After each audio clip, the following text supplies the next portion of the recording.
Pues ahora vamos a platicar de Pitágoras y su escuela, que ha tenido una importancia muy grande dentro de toda la filosofía occidental. Pitágoras nace en Samos. Habíamos estado viendo filósofos que habían nacido en la Jonia o que estuvieron en la Jonia, y Pitágoras va a ser el primero que va a estar en la península itálica, ¿sí? Y él nace en el año 570 antes de Cristo. Hay muchas historias que se cuentan alrededor de Pitágoras. Por ejemplo, se dice que cuando tenía 40 años se dirigió hacia Crotona, y ahí es en donde se dedicó a predicar, a estudiar, ¿sí? Y a su regreso trajo a muchísimos discípulos.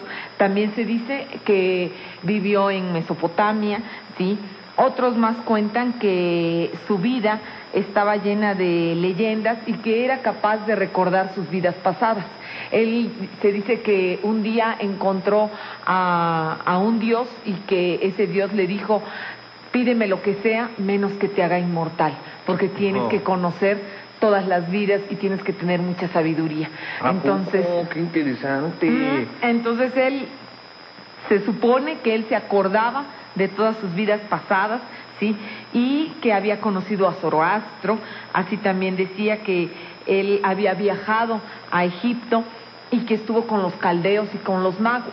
Lo más seguro es que cuando él haya estado en el Oriente es de donde toma o de donde aprende la idea de la transmigración de las almas, ¿sí? Porque él cree que nuestras almas transmigran a lo largo de miles de años para poderse purificar, que el sentido de nuestra vida es purificar nuestra alma, porque nuestro cuerpo es el que oprime al alma y el cuerpo es el pecado.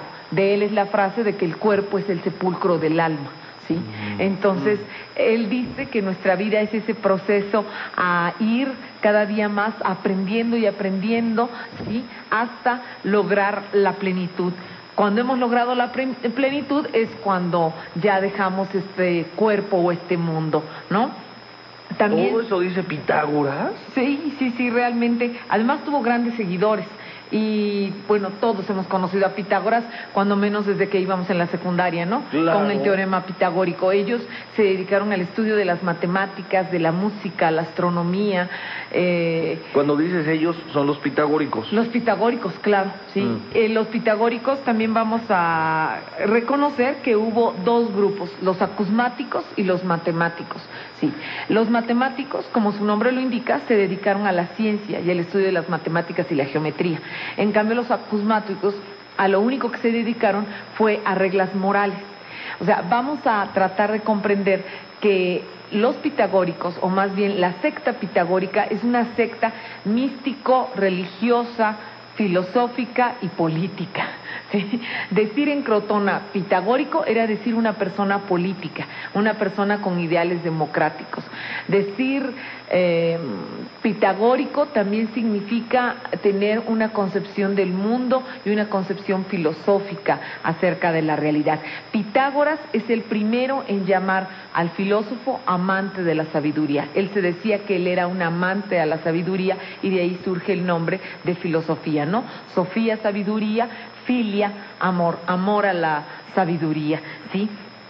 También nos cuenta que ellos consideraban que para que nuestra alma se purificara tenía que llevar ideales ascéticos.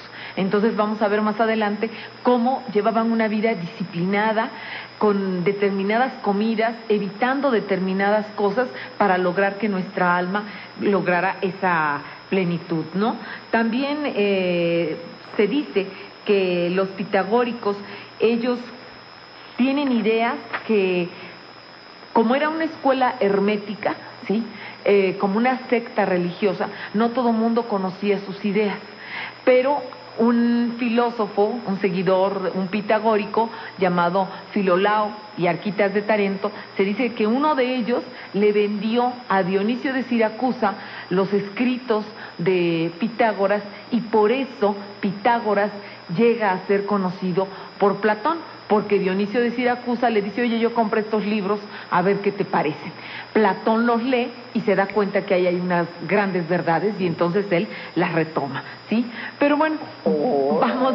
Platón los retoma. Sí, pues en Platón vamos a encontrar precisamente esa idea, ¿no? De el sepulcro del alma y la transmigración de ellas, ¿no? Entonces, ¿qué te parece si vamos un poco hacia los acusmáticos? Me parece muy bien. Los acusmáticos era el grupo que solamente querían oír reglas de vida. Eran ascetas, personas que buscaban una vida moral. Por ejemplo, para vivir bien no comían carne ni pescado, porque consideraban que podían comerse algún pariente. Ellos eran vegetarianos, consideraban que el alma de ese ser podían ellos comérsela y eso no era correcto, ¿no? Por la cuestión de la transmigración de las almas. Tampoco tomaban vino, es más, se cuenta que Pitágoras nunca tomaba vino, ¿sí? Ni tampoco comía... Y difícil, ¿no? En esa época. Claro, o sea, imagínate, además dicen que iba vestido de blanco, que no usaba sandalias, que era un hombre muy disciplinado en toda su vida. También ellos no se dedicaron a la cultura. La parte de los acusmáticos, te digo, sobre todo buscan como reglas morales. Y nosotros sabemos muy bien que, si bien es cierto, es importante el crecimiento ético en nuestra existencia, pues también la trascendencia está en la sabiduría. Y entonces, pues no sabemos mucho acerca de este grupo porque eran personas que solamente se dedicaban a buscar un bienestar personal y no a escribir libros de matemáticas como los otros, ¿sí? Entonces, bueno, ellos, los grupos de los acusmáticos, no se dedicaron a la cultura ni a la ciencia, y algunos de ellos llegaron a vivir una vida de pordioseros, porque vivían de una manera muy limitada, ¿sí? En cambio, los matemáticos tenían en alto a la filosofía, estudiaban la música, la astronomía. Ellos consideraban que la música y la astronomía son ciencias hermanas, porque en este mundo, en el mundo real y concreto, nosotros vemos la armonía del universo a través de los acordes, de la música, y en el cielo nosotros podemos encontrar la armonía del universo a través del movimiento de las estrellas. Ellos encontraban una unidad entre estas dos ciencias, entre la música y la astronomía. También algunos de estos seguidores eran, por ejemplo, el que hace un momento te decía, Arquitas de Tarento, Hicetas de Siracusa, Ecfanto, Heráclides de Ponto, y ellos afirmaron, fíjate, que la Tierra se mueve sobre su propio eje. Eran científicos, ¿sí? Ahora, ¿cuáles eran sus principales ideas? Una de ellas, la que hace rato te decía, y que es la que la mayor parte de nosotros conocemos. Ellos creen en la transmigración de las almas se encuentran encarceladas en nuestro cuerpo, ¿sí? Y nuestras vidas tienen que ser un camino hacia la sabiduría. Si nosotros lo logramos, nuestra alma deja esta cadena de transmigraciones y entonces puede vivir plenamente con los dioses, ¿sí? También ellos buscaban la purificación de su existencia, decíamos, a través de la comida. Y otra práctica que hacían que a mí me parece bien interesante, el silencio. En nuestra época ya no estamos acostumbrados al silencio. No, estar en silencio es estar deprimido, ¿no? Sinónimo. Claro. Sí, haz algo, habla, ¿qué tienes? ¿Por qué no me dices nada? ¿No? Cuando el silencio es la posibilidad del encuentro con uno mismo, ¿no? Entonces, para ellos el silencio era fundamental para saber qué pasaba con su propio ser, ¿no? Y además, el silencio era necesario para los alumnos. Ellos se reunían en una cueva, ¿sí? Y en esa cueva llegaban, dicen que llegó con sus alumnos, en esa escuela llegó a tener hasta 600 alumnos. ¿Pitágoras? Sí, hasta 600 alumnos, pero que los primeros años de los alumnos... Oye, 600 alumnos para ese tamaño de población. No, es impresionante. ¿Era la multitud? Ah, claro, es más, algunos decían que era hijo de Apolo. O sea, te digo, leyendas acerca de la vida de Pitágoras son innumerables, ¿sí? O sea, era un hombre que tenía una fuerza, una presencia Y a mí me parece que sería una presencia, una gran personalidad, una presencia espiritual que atraía a toda la gente en aquella época. Entonces, cuando los jóvenes llegaban a querer pertenecer a la secta, primero tenían que guardar silencio y escuchar lo que sus profesores les decían a lo largo, ¿sí? Según hace poco yo había leído que era un año.